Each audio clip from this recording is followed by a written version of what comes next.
Assalamualaikum warahmatullahi wabarakatuh. Shalom, Om Swastiastu, Namo Buddhaya, salam kebajikan. Video saya kali ini akan menjelaskan tentang tugas yang pernah saya berikan kepada anak-anak saya, terutama terkait dengan penurunan tekanan uap larutan dalam aktualisasinya dalam kehidupan sehari-hari. Semoga mereka bisa belajar lebih memahami konsep-konsep sains. Baik, untuk selanjutnya ya lebih kurang sudah 6 bulan lebih ya kita belajar dari rumah, PJJ orang bilang, atau daring. Selain daring ada yang luring, bahkan beberapa orang tua yang sudah pusing terkadang menjadi darting ya, sehingga tidak menutup kemungkinan kalian juga sudah mulai ada rasa lelah, dan itu semua dialami hampir oleh semua kita gitu.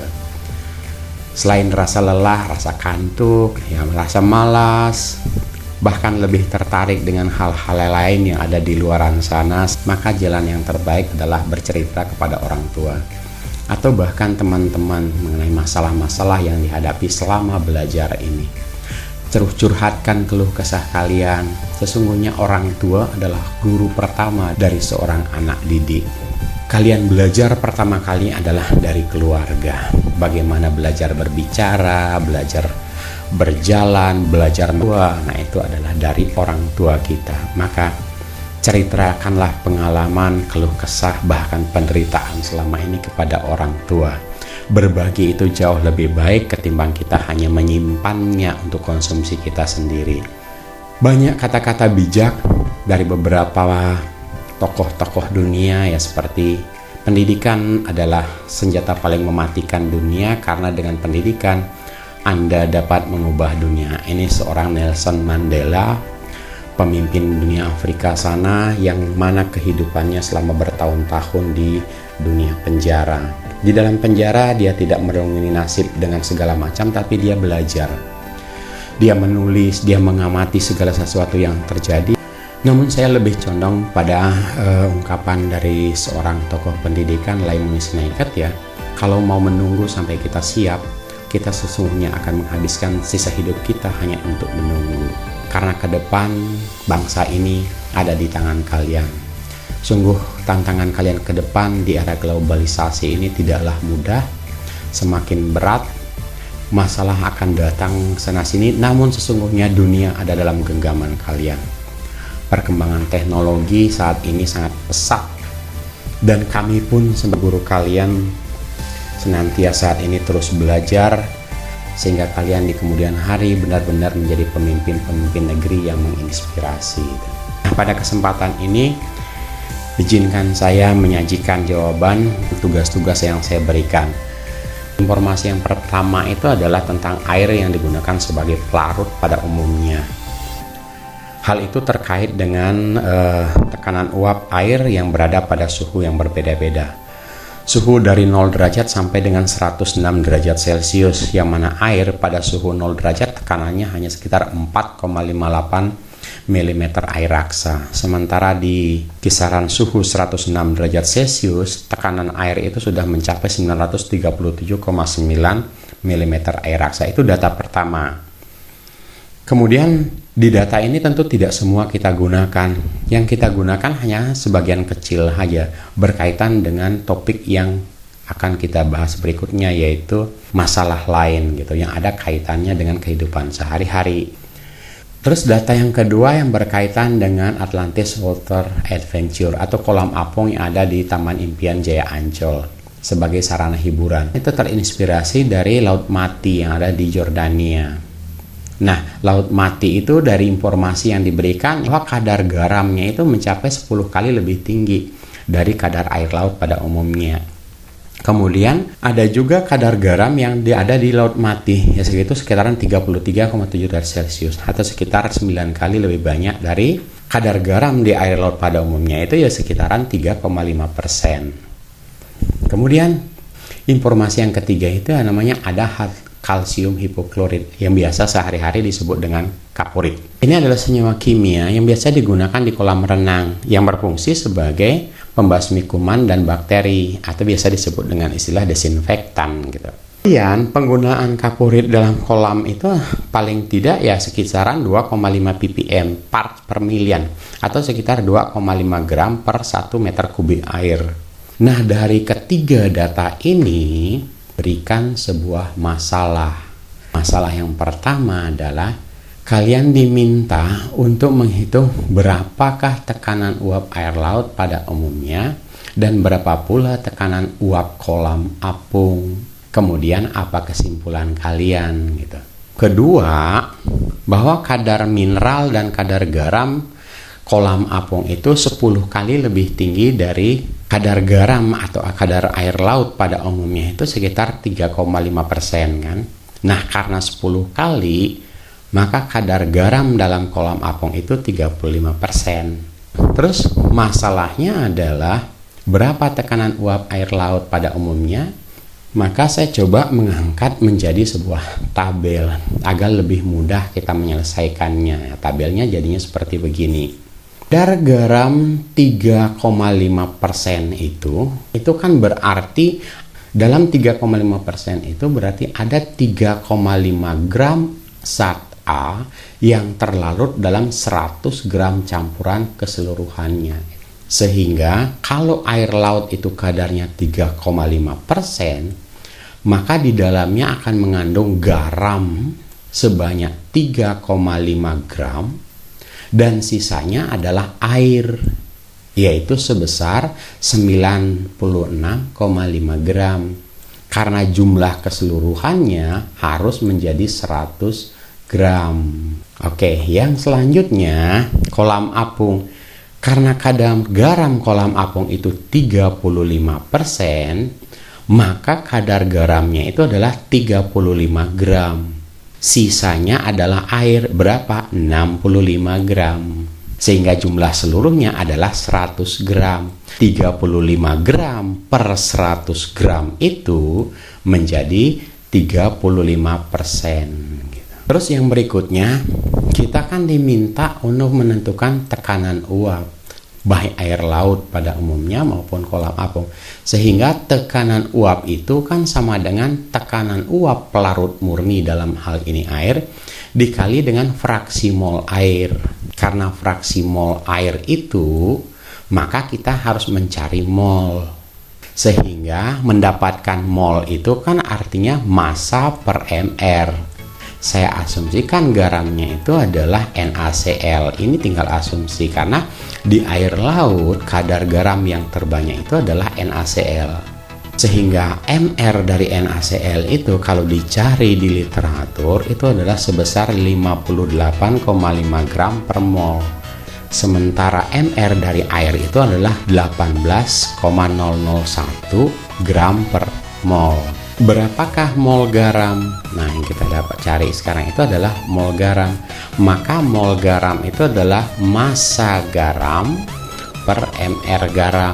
Ini diperoleh dari massa garam 3,5 dibahagi dengan 58,5 sehingga diperoleh nilai 0,06. Demikian pula dengan yang di bawahnya 0,598 itu diperoleh dari 35 gram dibahagi dengan 58,5. Terus berapa mol air? Rumusnya sama, massa air per mr air. Massa air itu adalah sebesar 96,5 dibahagi dengan 18, maka diperoleh 5,361. Kemudian untuk mol air di dalam kolam apung itu 3,611 itu diperoleh dari massa air sebanyak 65 gram dibahagi dengan 18 gram per mol, maka diperoleh ini. Nah, dari mol ini kan datanya, nilai-nilai ini 0,06 mol untuk garam, 0,596 untuk garam berada di kolam apung, mol air 5,361 dalam air laut pada umumnya, dan mol air dalam kolam apung. Dan berapa mol total? Mol total itu adalah mol air ditambah dengan mol garam, karena fraksi mol X itu, ya kan, fraksi mol air, ya, fraksi mol air itu sama dengan mol air per mol total. Maka mol total pada air laut itu adalah 5,421, jumlah antara ini dengan ini. Kemudian mol total dalam kolam apung itu 429, ini ditambah dengan ini. Berapa fraksi molnya? Fraksi mol air dalam air laut itu sebesar 0,989. Artinya bahwa mol air nih ya 5,361 dibahagi dengan 5,421. Terus berapa fraksi mol dalam kolam apung? 0,858. Diperoleh dari mana? Dari 3,61 dibahagi dengan 4,209. Nah, sekarang berapa P0-nya? Nah, P0-nya ini sebenarnya di mana aja bisa kita ambil. Nah, suhu air rata-rata itu kan 35. Kalau diambil misalnya 30 boleh saja, karena ini kan nilai konstanta kan. Saya ambil di 42,2. Berapa tekanan uap larutan? Tekanan uap larutan yang dimaksudkan di sini seperti persamaan di awal tadi, bahwa tekanan uap air laut pada umumnya yang berkadar 3,5% itu sebesar 41,734 mm air raksa. Sementara di kolam apung itu 36,202. Semakin kecil kan? Nah, itu. Nah, apa yang terjadi? Nah, kita tinggal cari penurunannya, bahwa penurunannya itu adalah sebesar 0,466 nih. Terus berapa itu? 5,998. Apa artinya? Nah, dari kedua data ini kita bisa simpulkan sudah. Ternyata kalau kita masing-masing dibagi dengan 0,466, ini kita peroleh 1, maka penurunan tekanan uap kolam apung 13 kali jauh lebih rendah ketimbang daripada kolam apung, sehingga penurunan tekanan uap kolam apung 13 kali jauh lebih turun dibandingkan dengan tekanan uap air laut. Nah, itu kesimpulannya. Mudah-mudahan bisa dipahami. Kalau belum dipahami, nanti silahkan kalian berikan komentar ya di bagian bawahnya. Terus untuk pertanyaan nomor 2 dan nomor 3, gimana itu Pak? Berilah tanda centang pada kolom yang sesuai dengan pernyataan yang diberikan. Jika kalian setuju dengan pernyataannya, maka centang pada kolom setuju. Sebaliknya, jika tidak setuju, kemudian berikan alasan pada kolom yang sesuai. Pernyataannya adalah, jika kalian berenang di Atlantis Water Adventure atau kolam apung Taman Impian Jaya Ancol agar bisa mengapung dengan maksimal, sebaiknya pada pagi hari kah, siang hari kah, atau sore hari? Nah, ini benar sesuai dengan kondisi suhu. Kalau pagi kan suhunya rendah, maka tekanannya juga kan rendah gitu. Kalau siang kan tekanannya tinggi. Ya, tergantung tekanan ini aja kita ambil.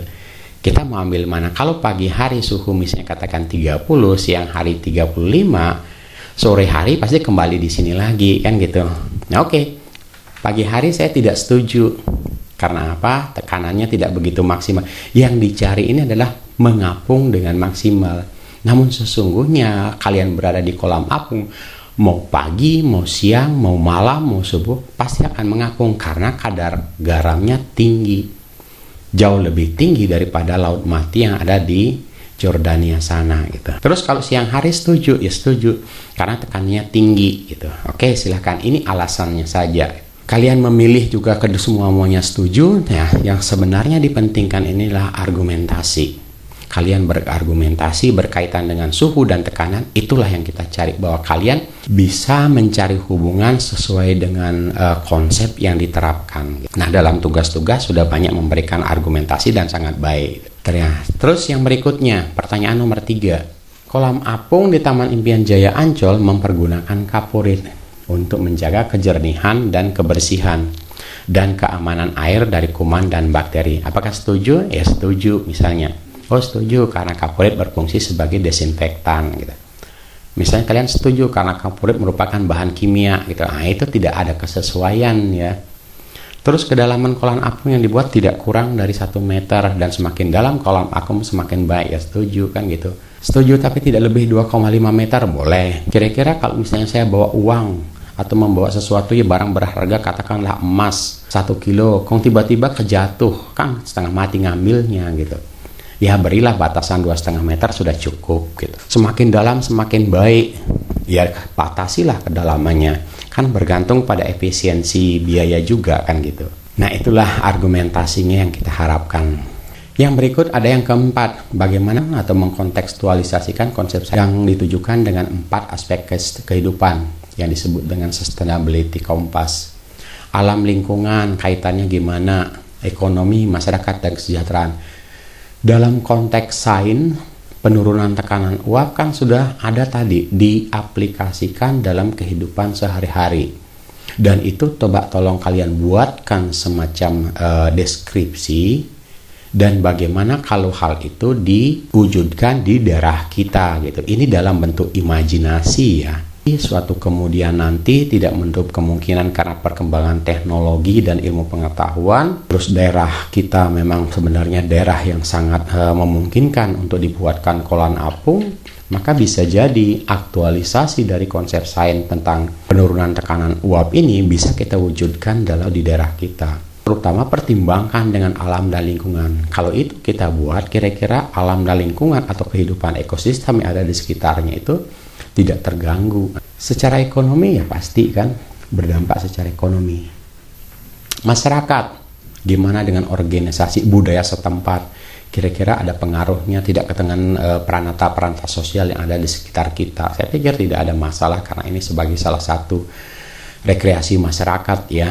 Kemudian kesejahteraan, gimana dengan kesehatan masyarakat di sekitarnya, itu kira-kira ada dampaknya. Jadi kalian bisa bereksplorasi, belajar membuat catatan, tulisan-tulisan, sebagaimana saya membuat uraian dalam 3 konsep ini menjadi satu kesatuan sehingga menjadi masalah yang mungkin kita kaji bersama-sama. Jadi itu dari harapan kita, semoga kalian bisa mendapat manfaat dari tugas-tugas yang saya berikan.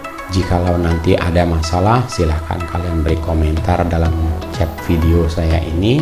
Dan tunggu video-video saya yang berikutnya, pasti akan ada penjelasan-penjelasan berkaitan dengan bagaimana kita mengeksplorasi kemampuan berpikir kita. Sesungguhnya kemampuan berpikir kita semakin baik bila mana selalu kita tunjukkan pada masalah-masalah yang sangat kontekstual, sehingga benar-benar pembelajaran itu menjadi bermakna. Wassalamualaikum warahmatullahi wabarakatuh. Shalom Om, Santi Santi Santi Om. Namo Buddhaya, salam kebajikan. Sampai jumpa. Saya